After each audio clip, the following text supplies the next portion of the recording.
शेती व्यवसायातही महिला ठसा उमटवत आहेत। नक्षलग्रस्त आणि आदिवासी बहुल अशी ओळख असलेल्या देवटी तालुक्यात महिलांनी अळंबीचं उत्पादन घेतलंय। कमी लागवड खर्च आणि जास्त उत्पादन या सूत्रानुसार भरघोस नफा त्या कमवत आहेत।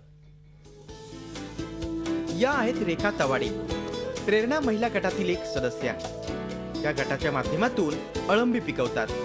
गेल्या नोव्हेंबर महिन्यात त्यांनी गटाच्या माध्यमातून अळंबीची लागवड केली।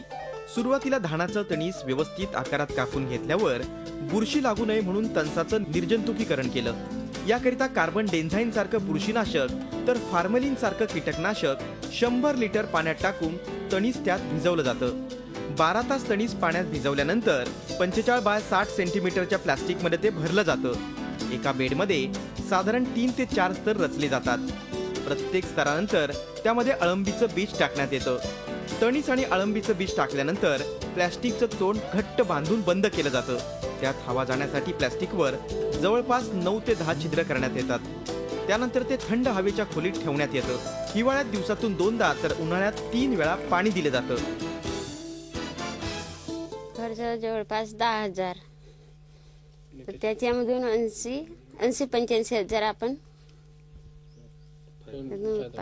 आम्ही 200 रुपये किलो प्रमाणे आम्ही विक्री केलं आणि हे जवळजवळ दीड महिना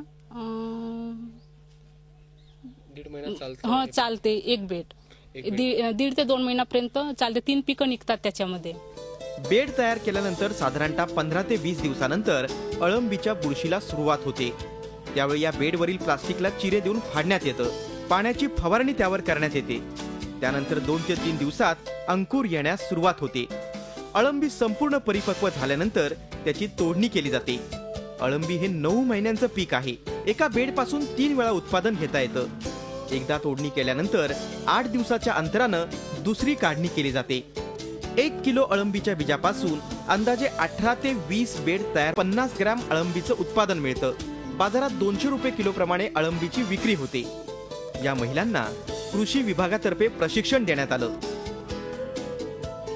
शेतकरी समूह गटात चालना देण्याची योजना अंतर्गत यांना आम्ही काही महिला बचत गटांना प्रशिक्षण दिलं आणि अळंबी उत्पादन, मशरूम उत्पादन हे शेतीला एक चांगलं पूरक व्यवसाय आहे। आपले शेतीची व घरगुती कामं करून सुद्धा एकदम कमी वेळामध्ये, कमी खर्चामध्ये, कमी भांडवलामध्ये हा एकमेव रोजगार आहे।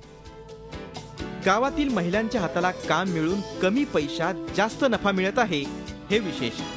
माधव चंदनकर, झी मीडिया, भंडारा, गोंदिया। झी 24 तास रहा एक पाऊल पुढे।